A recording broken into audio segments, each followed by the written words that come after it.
Iran और America की जंग से आज पूरी दुनिया को मुसीबत में डालने वाली खबर आई।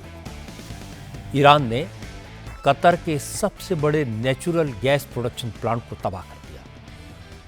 भारत कतर से अपनी जरूरत की 45% गैस इंपोर्ट करता है। कतर से ही यूरोपीय देशों को 20% गैस की सप्लाई होती है। चीन, साउथ कोरिया, जापान, इटली और सिंगापुर भी कतर की गैस के बड़े खरीदार हैं। ईरान ने कतर के साथ साथ सऊदी अरब और कुवैत की गैस और ऑयल फैसिलिटीज को भी निशाना बनाया। इसके कारण पूरी दुनिया में क्रूड ऑयल और नेचुरल गैस की सप्लाई प्रभावित हुई है। दुनिया भर के शेयर बाजार गिर गए। बॉम्बे स्टॉक एक्सचेंज करीब 2500 पॉइंट गिरा। सोने और चांदी के दामों में भारी गिरावट आई। पूरी दुनिया में मंदी का संकट गहराने लगा। ईरान ने कतर, कुवैत और सऊदी अरब की ऑयल और गैस फैसिलिटीज को निशाना क्यों बनाया? इजराइल ने ईरान में दुनिया के सबसे बड़े गैस प्लांट पर बम क्यों बरसाए? और अब प्रेसिडेंट ट्रंप क्यों कह रहे हैं कि इजराइल ने उनको अंधेरे में रखा, ईरान पर अटैक करने से पहले पूछा नहीं? क्या ट्रंप वाकई में सच बोल रहे हैं या फिर इजराइल की गलती से पूरी दुनिया में तेल और गैस का संकट पैदा हुआ? ईरान का रुख अब क्या होगा? ये जंग कितनी देर चलेगी? किस दिशा में जा रही है? इस संकट का भारत पर क्या असर होगा? हमारे देश में ऑयल और गैस के रिजर्व की हालत क्या है? प्रधानमंत्री नरेंद्र मोदी ने किन किन देशों से बात की? भारत सरकार अब किन किन मुल्कों से ऑयल और गैस इंपोर्ट कर रहा है? ये सब मैं आपको बताऊंगा आज की बात में। और शुरुआत करते हैं उन तस्वीरों से जो पूरी दुनिया के लिए टेंशन की वजह बन गई।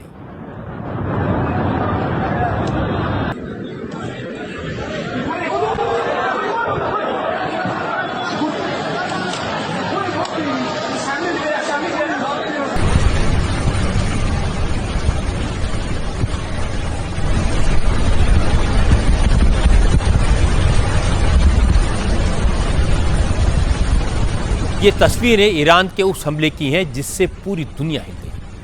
कतर के गैस प्लांट पर ईरान के मिसाइल अटैक की गूंज पूरी दुनिया में सुनाई पड़ी। सामने बढ़ाओ।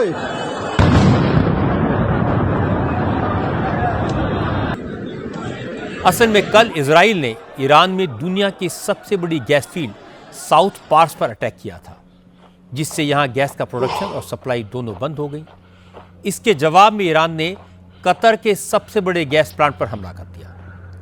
मैं आपको बता दूं कि साउथ पास की गैस फील्ड का कुछ हिस्सा ईरान में है और कुछ कतर में। जो हिस्सा ईरान में है उसे साउथ पास कहा जाता है। इसी गैस फील्ड का जो हिस्सा कतर में है उसे नॉर्थ डोम कहते हैं। नॉर्थ डोम से जुड़ा हुआ कतर का सबसे बड़ा गैस प्लांट है रास लफन। इसी प्लांट पर कल देर रात ईरान ने एक के बाद एक कई मिसाइल दागी, जिससे रास लफन गैस प्लांट में भयंकर आग लगी।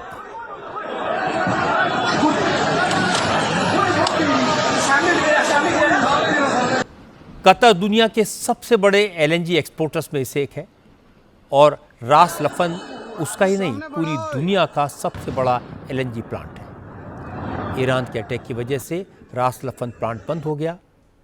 पूरी दुनिया में एलएनजी की सप्लाई पर संकट आ गया।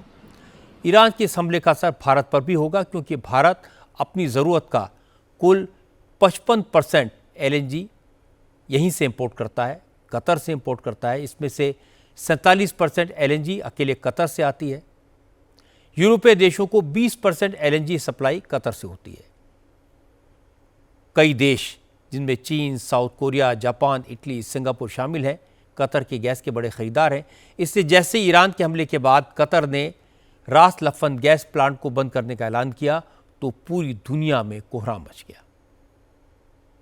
चिंता की बात है कि ईरान ने सिर्फ कतर को निशाना नहीं बनाया, सऊदी अरब, कुवैत और यूएई की ऑयल और गैस फैसिलिटीज़ पर भी बड़े हमले किए। सऊदी अरब की राजधानी रियाद में ईरान ने एक बड़े ऑयल डंप पर मिसाइल फायर किए। इस ऑयल डंप को सऊदी अरब की अरामको कंपनी चलाती है। यहाँ से अमेरिकी फाइटर जेट्स को फ्यूल की सप्लाई होती है। इसीलिए ईरान ने इस ऑयल डंप को टारगेट किया। लेकिन ईरान ने सऊदी अरब पर सबसे बड़ा हमला रेड सी के यानबू पोर्ट पर किया। यानबू पोर्ट के पास समवरेफ ऑयल रिफाइनरी को निशाना बनाया गया। समवरेफ की ऑयल रिफाइनरी इस वक्त इसलिए इम्पोर्टेंट है क्योंकि इस रिफाइनरी से ऑयल लेकर जो टैंकर्स जा रहे हैं उन्हें स्ट्रेट ऑफ हॉर्मुज से नहीं गुजरना पड़ता। ये टैंकर्स रेड सी के रास्ते सऊदी अरब के तेल को दुनिया के दूसरे देशों में पहुंचा सकते हैं। समवरेफ ऑयल रिफाइनरी को सऊदी कंपनी आरामको और अमेरिका की एक्सो मोबाइल मिलकर चलाती है। इसीलिए ईरान ने यानबू पोर्ट पर अटैक किया। इस हमले से रिफाइनरी में आग लग गई और सऊदी अरब ने रिफाइनरी को बंद करने का ऐलान कर दिया। सऊदी अरब दुनिया का सबसे बड़ा ऑयल एक्सपोर्टर है। जंग की शुरुआत में ईरान ने सऊदी अरब के सबसे बड़े ऑयल फील्ड रास तंदुरा को टारगेट बनाया था, जिसके बाद सऊदी अरब ने ईस्ट वेस्ट पाइपलाइन से तेल का एक्सपोर्ट बढ़ा दिया ताकि स्ट्रेट ऑफ हॉर्मुज को ईरानी नाकेबंदी बाईपास करके तेल का एक्सपोर्ट जारी रखा जा सके। लेकिन आज ईरान ने यानबू पोर्ट के पास की समवरेफ रिफाइनरी को टारगेट करके साफ कर दिया कि उसका मकसद पूरी दुनिया को अरब देशों से होने वाले गैस और ऑयल की सप्लाई को बंद करना है। कतर और सऊदी अरब के अलावा ईरान ने बहरीन, इराक और जॉर्डन में अमेरिका के मिलिट्री बेसेस और डिप्लोमेटिक मिशंस को निशाना बनाने की कोशिश की। ईरान के कुछ ड्रोन रियाद में अमेरिकी एम्बेसी के कैंपस में भी गिरे। इसके बाद अमेरिका ने अपने नागरिकों को सऊदी अरब छोड़ने का आदेश दे दिया। इसके अलावा ईरान ने मिडिल ईस्ट के एक और बड़े ऑयल प्रोड्यूसर कुवैत की 2 रिफाइनरीज पर मिसाइल और ड्रोन से अटैक किए। अल अहमदी पोर्ट रिफाइनरी को बैलिस्टिक मिसाइल से निशाना बनाया गया। ये मिडिल ईस्ट की सबसे बड़ी रिफाइनरीज में से एक है। अब्दुल्ला पोर्ट के पास कुवैत की एक और रिफाइनरी पर ड्रोन अटैक हुआ। 2 रिफाइनरीज पर अटैक के बाद कुवैत ने ऑयल का प्रोडक्शन बंद कर दिया। ईरान ने कुवैत के पड़ोसी यूएई पर भी ज़बरदस्त अटैक किया है। ईरान के हमले से दुबई में यूएई और अमेरिका के जॉइंट एयरबेस को नुकसान पहुंचा है। एक्सपर्ट्स का कहना है कि ईरान के इन हमलों के असर से पूरी दुनिया प्रभावित होगी और लंबे वक्त तक ये असर रहेगा। Now, this is coming after Israel launched an assault on Iran's South Pars natural gas field. Now, this field is offshore in the Persian Gulf, and Iran shares it with Qatar. But it's incredibly important for the Islamic Republic because 80% of all electricity generated by Iran relies on natural gas. That's why Iran has retaliated with these attacks on the oil infrastructure, on the natural gas infrastructure. And while the Strait of Hormuz is sort of closed right now because of these Iranian attacks, anything that does this much damage to oil and natural gas fields will mean that after this war is over, whenever that is, it will take even longer for those supplies to enter the global market, meaning energy prices could remain elevated for some time. All signs point to further escalation in this war that so far shows no signs of stopping. Associated press के middle east के reporter John गैम्ब्रेल बता रहे थे कि कल Israel ने Iran के जिस साउथ पास गैस फील्ड पर हमला किया था, वहाँ से ईरान को अपनी 80% गैस मिलती है। ईरान की लगभग सारी की सारी बिजली उसी गैस फील्ड की गैस से बनती है। इसीलिए ईरान ने अरब देशों पर इतना ज़बरदस्त पलटवार किया। गैम्ब्रेल कह रहे थे कि ईरान के ताज़ा हमले और स्ट्रेट ऑफ हॉर्मुज बंद होने की वजह से दुनिया में तेल, गैस और इससे जुड़े दूसरे प्रोडक्ट्स की कीमतें बढ़ेंगी। दुनिया में महंगाई की लहर आएगी क्योंकि युद्ध से ऑयल और गैस फील्ड को जो नुकसान हुआ है उसकी मरम्मत करने में भी काफ़ी वक्त लग जाएगा। ऑयल गैस की सप्लाई कब तक नॉर्मल होगी कुछ नहीं पता, क्योंकि युद्ध रुकने की उम्मीद नहीं दिख रही।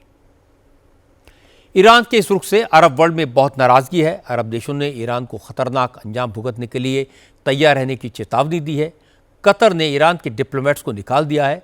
आज रियाद ने अरब देशों के विदेश मंत्रियों की इमरजेंसी मीटिंग की।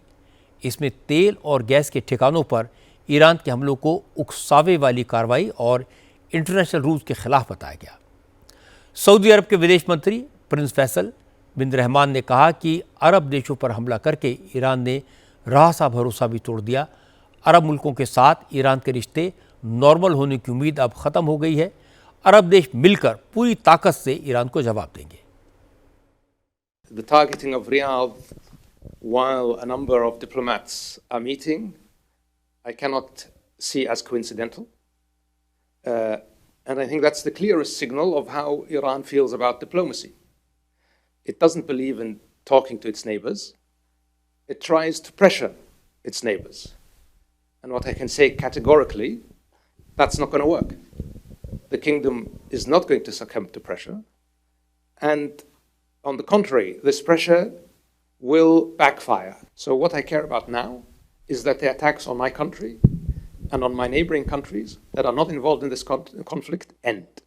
That's all I'm interested in.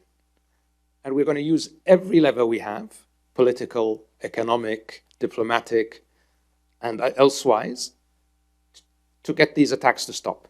That's what I care about.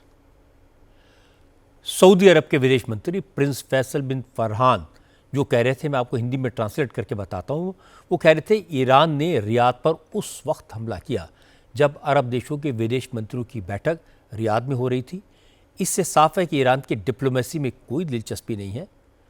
Prince Faisal बिन फरहान ने कहा कि अगर ईरान ये समझता है कि वो ऐसे हमलों से अरब मुल्कों को दबाव में ले आएगा तो उसकी ये सोच गलत साबित होगी। अरब देश ईरान को जवाब देने में कोई संकोच नहीं करेंगे। सवाल है कि इतनी तबाही के बावजूद ईरान इस जंग को और लंबा क्यों खींचना चाहता है। ईरान की मिलिट्री और पॉलिटिकल लीडरशिप खत्म हो गई है। नेवी और एयरफोर्स के साथ पूरा इंटेलिजेंस सिस्टम बर्बाद हो चुका है, लेकिन ईरान ने मिसाइल और ड्रोन अटैक नहीं रोके। उसकी वजह है कि अब ईरान के पास खोने के लिए कुछ नहीं बचा। ईरान ने पहले से एक लंबी लड़ाई की तैयारी की हुई थी। उसने अपनी IRGC को डिसेंट्रलाइज किया और मिडिल ईस्ट के देशों पर हमले जारी रखे। मिडिल ईस्ट के मुल्कों ने अमेरिका पर प्रेशर बनाया। अमेरिका अब सीज फायर चाहता है, लेकिन ईरान सीज फायर नहीं, परमानेंट सॉल्यूशन चाहता है।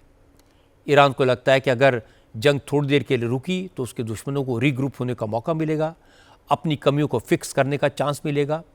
जैसे जो रडार डिस्ट्रॉय हो गए हैं उन्हें रीएक्टिवेट करने का अवसर मिलेगा और वो फिर ईरान पर हमला करेंगे। इसलिए ईरान अब एक ऐसा सॉल्यूशन चाहता है जिसमें अमेरिका और इजराइल फिर से इस तरह का अटैक न कर सके। ईरान इस क्राइसिस का इस्तेमाल अपनी इकोनॉमिक सिचुएशन को सुधारने के लिए भी करना चाहता है। जैसे स्टेट ऑफ हॉर्मुज को ईरान अब प्री वॉर स्टेटस पर नहीं लाना चाहता। वो एक नया प्रोटोकॉल चाहता है जिसमें वो ऑयल पर टोल चार्ज कर सके। असल में ईरान चक्रव्यूह में फंसे अमेरिका की मजबूरी का पूरा फायदा उठाने के चक्कर में है। इसीलिए वो गल्फ कंट्रीज पर पूरा प्रेशर बनाए हुए है।